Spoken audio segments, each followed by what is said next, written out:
வணக்கம், welcome to ask education channel.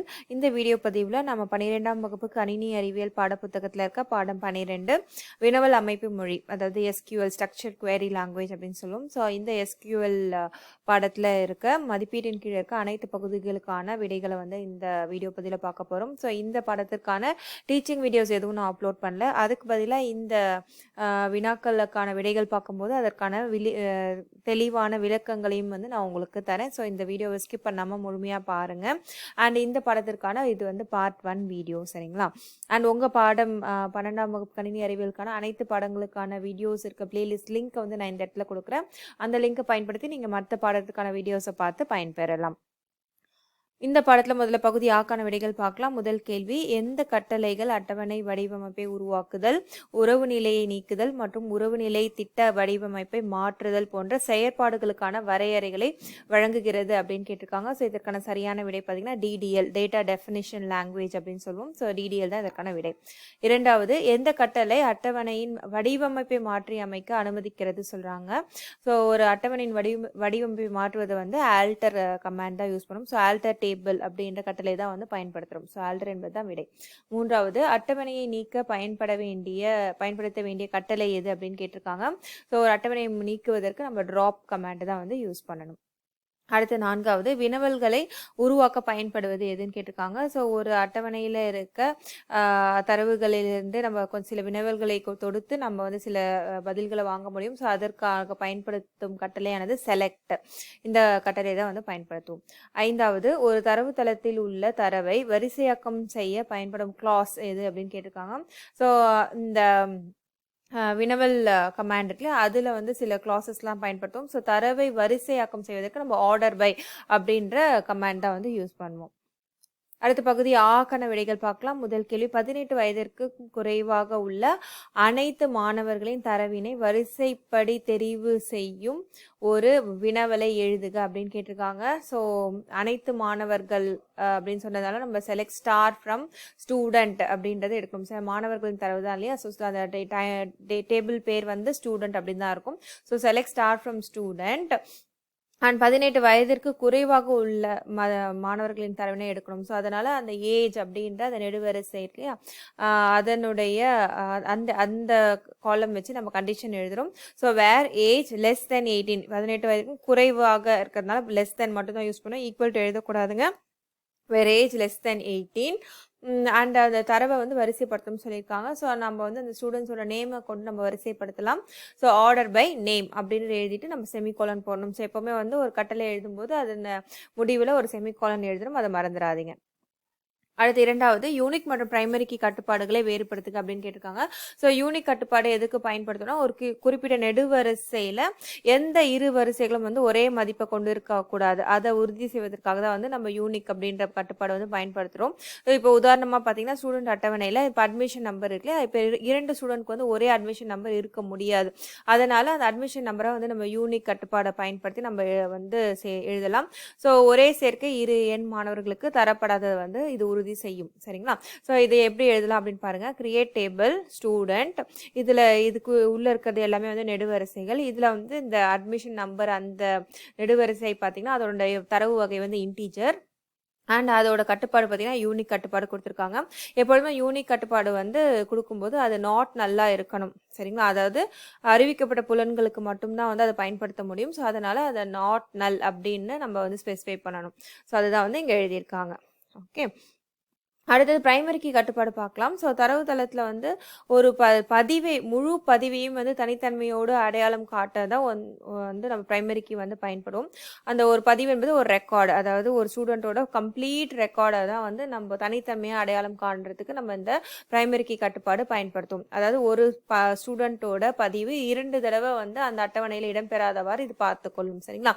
So இது வந்து யூனிக் கட்டுப்பாட்டை போன்றதான் இருக்கும். ஆனால் அட்டவணையின் ஒரு புலத்தை மட்டுமே வந்து நம்ம பிரைமரி கீயாக குறிப்பிட முடியும். ஸோ அதுதான் வந்து இங்கே சொல்லியிருக்காங்க. ஆனால் யூனிக் பார்த்தீங்கன்னா வந்து நீங்கள் 2-3 புலன்கள் கூட யூனிக் அப்படின்னு கொடுக்கலாம். ஆனால் ஒரு அட்டவணையில் பார்த்தீங்கன்னா ஒரே ஒரு புலன் மட்டும்தான் வந்து நம்ம வந்து பிரைமரி கீயாக வந்து கொடுக்க முடியும், சரிங்களா?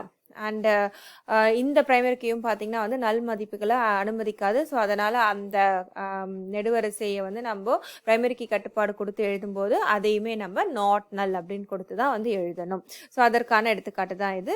இதில் அட்மிஷன் நம்பரை தான் வந்து மறுபடியும் பிரைமரி கீயாக மாற்றிருக்காங்க. ஸோ அதை நாட் நல்னு கொடுத்துட்டு பிரைமரி கீ அப்படின்றது கொடுத்துருக்காங்க. ஸோ ஒரு அட்டவணையில் ஒரு பிரைமரி கீ தான் வந்து இருக்க முடியும். சரிங்களா? ஆனால் 2-3 யூனிக் கட்டுப்பாடு கொண்டு நம்ம நெடுவரிசைகளை எழுத முடியும். அடுத்தது அட்டவணை கட்டுப்பாட்டிற்கும் நெடுவரிசை கட்டுப்பாட்டிற்கும் உள்ள வேறுபாடுகளை எழுதுக அப்படின்னு கேட்டிருக்காங்க.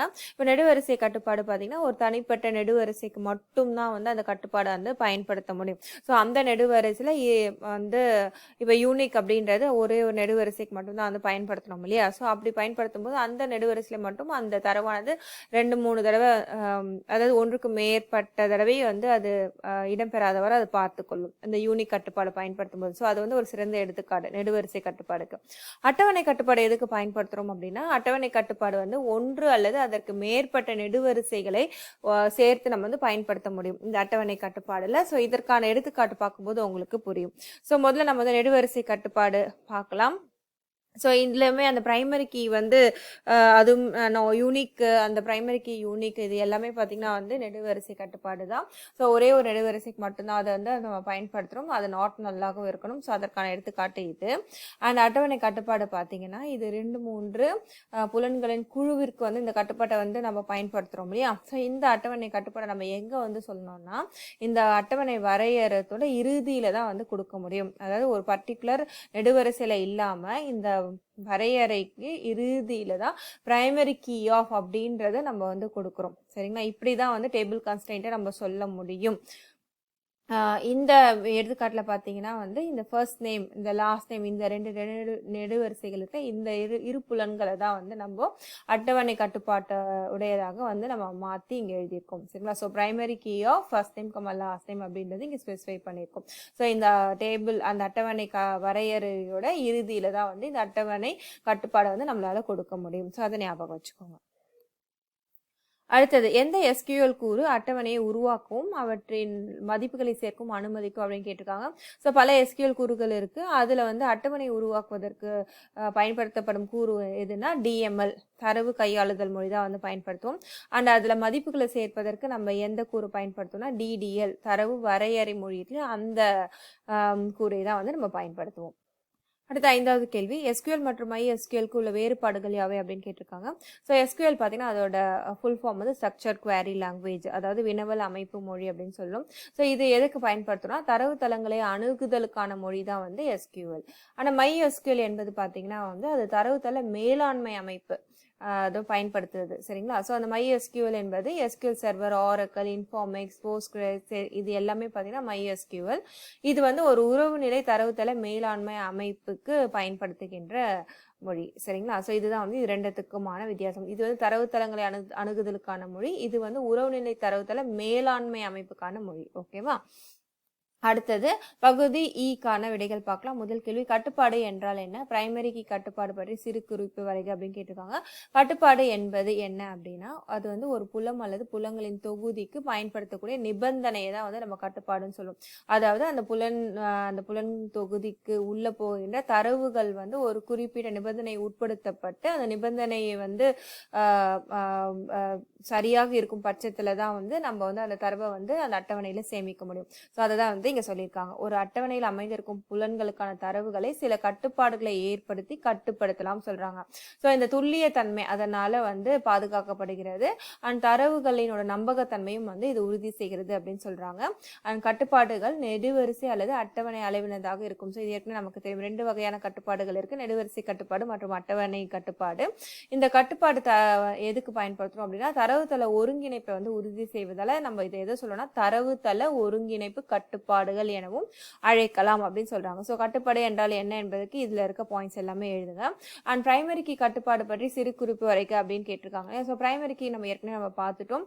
இது வந்து இந்த நெடுவரிசை கட்டுப்பாடு கீழே வரும்.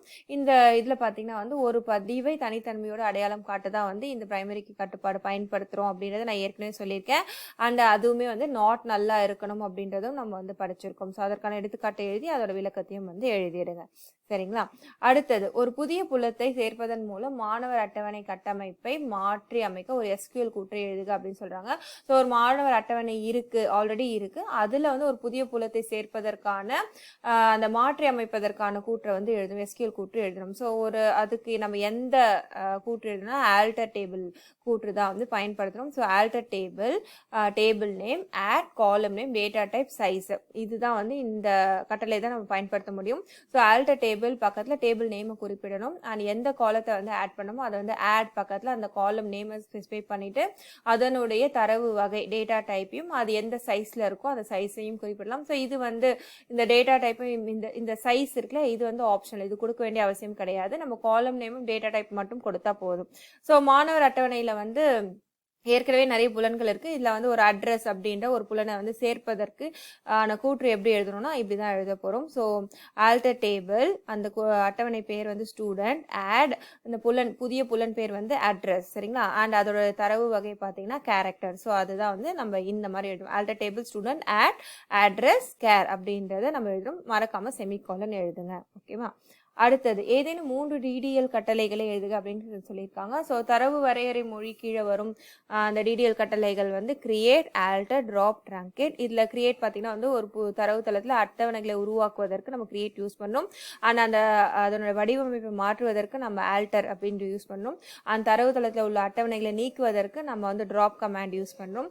அண்ட் அட்டவணையில் உள்ள அனைத்து பதிவுகளையும் அழிப்பதற்கு நம்ம ட்ரங்கேட் யூஸ் பண்ணணும். ஸோ ட்ரங்கேட் யூஸ் பண்ணும்போது என்ன ஆகுனா அந்த அதில் இருக்கிற அந்த தரவுகளுக்கு ஒதுக்கப்பட்ட அந்த இடமும் வந்து விடுவிக்கப்படும். இதுதான் வந்து இதோட குறிப்பாக நம்ம வந்து எழுத வேண்டியது. சரிங்களா?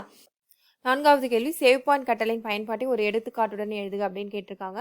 ஸோ சேவ் பாயிண்ட் கட்டளை எதுக்கு யூஸ் பண்ணுவோம் அப்படின்னா, நம்ம தரவு தளத்தில் நிர்வகிக்கும் மொழிகளில் அந்த கட்டளைகளை இதுவும் ஒன்று. இப்போ தரவு தளத்தில் இருக்கிற தரவுகளை வந்து நம்ம வந்து எப்போ வேணுமோ வந்து மாற்றம் செய்யலாம், சரியா?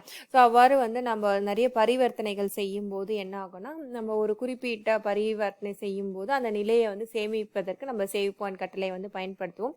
ஸோ ஒரு நடவடிக்கையை தற்காலிகமாக சேமித்து வைப்பதால் நாம் தேவைப்படும் சமயங்களில் திரும்பவும் அந்த நிலைக்கு வந்து செல்லலாம். அதற்கு வந்து தான் இந்த சேவ் பாயிண்ட் கட்டளை வந்து நம்ம ஒரு பெயர் கொடுத்து இதை வந்து சேமித்து வைக்கிறோம். ஸோ இந்த மாதிரி நம்ம வந்து நிறைய நிலைகளை வந்து சேமித்து வைத்த பிறகு நமக்கு எந்த நிலைக்கு திரும்ப செல்ல வேண்டுமோ அந்த நிலைக்கு இந்த ரோல் பேக் கட்டளை பயன்படுத்தி வந்து நம்ம மீண்டும் செல்லலாம் அப்படின்னு சொல்றாங்க. ஸோ சேவ் பாயிண்ட் கட்டளை எப்படி பயன்படுத்தினா, சேவ் பாயிண்ட், அதை தொடர்ந்து ஒரு சேவ் பாயிண்ட் நேம் வந்து கொடுக்கணும். ஸோ இந்த நேமை பயன்படுத்தி தான் வந்து நம்ம ரோல் பேக் செய்ய போகிறோம். ஸோ இதற்கு எடுத்துக்காட்டு பார்த்தீங்கன்னா, update student set name equal to Mini where admission number equal to 105 அப்படின்னு சொல்லியிருக்காங்க. அதாவது ஸ்டூடெண்ட் டேபிளை வந்து அப்டேட் பண்ணுறாங்க. அதில் என்ன பண்ணுறாங்கன்னா, அட்மிஷன் நம்பர் 105 அப்படின்ற இருக்க அந்த பதிவு இருக்கு, அந்த பதிவு இருக்க நேம், அந்த ஸ்டூடெண்டோட நேம் வந்து மினி அப்படின்னு செட் பண்ண சொல்லியிருக்காங்க. ஸோ இவ்வாறு நம்ம வந்து தரவை வந்து மாற்றம் செஞ்ச பிறகு சேவ் பாயிண்ட் ஏ அப்படின்றது கொடுத்துருக்காங்க. ஸோ இந்த நிலைக்கு, இந்த அப்டேட் செய்யப்பட்ட நிலையை வந்து ஒரு பெயர் கொடுத்து இதை சேவ் பண்ணிடுறாங்க. ஸோ பின்னாடி நம்ம நிறைய தரவுகளில் நிறைய மாற்றங்கள் செஞ்ச பிறகு ஒரு குறிப்பிட்ட நேரத்தில் நான் திரும்பவும் இந்த நிலைக்கே திரும்ப வர வேண்டும் என்றால் அப்போ ரோல் பேக் ஏ அப்படின்றத அந்த மாதிரி கூற்று கொடுத்து நம்ம இந்த ஒரு பர்டிகுலர் நிலைக்கு வந்து திரும்ப வரலாம். ஸோ அதுதான் அதற்கான பயன்பாடு தான் வந்து இந்த சேவ் பாயிண்ட் கட்டளை வந்து வழங்குகிறது. அடுத்த கேள்வி பார்க்கலாம். டிஸ்டிங் சிறப்பு சொல்லை பயன்படுத்தி ஒரு எஸ்கியூஎல் கூற்றினை எழுதுக அப்படின்னு சொல்லியிருக்காங்க. ஸோ டிஸ்டிங் எதுக்கு பயன்படுத்துவோம் அப்படின்னா, ஒரு அட்டவணையில் இந்த ரெட்டிப்பு வரிசைகளை வந்து உருவாகாமல் தடுப்பதற்கு இந்த டிஸ்டிங் அப்படின்றத வந்து பயன்படுத்துவோம். அதாவது இந்த செலக்ட் கூற்றுல, அதாவது அட்டவணையில் நிறைய வரிசைகளில் திரும்ப திரும்ப இடம்பெற மாதிரி தரவுகள் இருக்கலாம். ஆனால் வந்து நம்ம செலக்ட் கட்டளை பயன்படுத்தி அதில் இருக்க தரவுகளை எடுக்கும்போது அந்த வெளியீடில் வந்து இந்த மாதிரி ரெட்டிப்பு வரிசைகளை உருவாக்காமல் நம்மளால் தடுக்க முடியும். ஸோ அந்த தரவு ரெட்டித்தலை வந்து தவிர்ப்பதற்கு இந்த டிஸ்டிங்க்ட் கீவேர்டை வந்து பயன்படுத்துகிறோம். ஸோ உதாரணமாக இப்போ ஸ்டூடெண்ட் பார்த்திங்கன்னா வந்து நம்ம ஒரே இடத்துலேருந்து பல்வேறு மாணவர்கள் வர்றதுக்கு வாய்ப்பு நிறைய இருக்கு இல்லையா? ஸோ இப்போ ஸ்டூடெண்ட்ஸோட அவங்க ஸ்டூடெண்ட்ஸோட டேட்டா, அவங்களோட பிளேஸ் இருக்கு இல்லையா, அவங்க எங்கேருந்து வருகிறார்கள் என்பதற்கான தரவுகளை வந்து நம்ம எடுப்பதற்கு select star or select place from student அப்படின்னு நம்ம கொடுக்கும்போது என்ன ஆகும்னா, இந்த ஸ்டூடெண்ட்ஸுடைய இடம் வந்து பல தடவை வந்து டிஸ்பிளே ஆகும். சென்னை, பெங்களூர், டெல்லி என்பதே வந்து பல தடவை டிஸ்பிளே ஆகும்.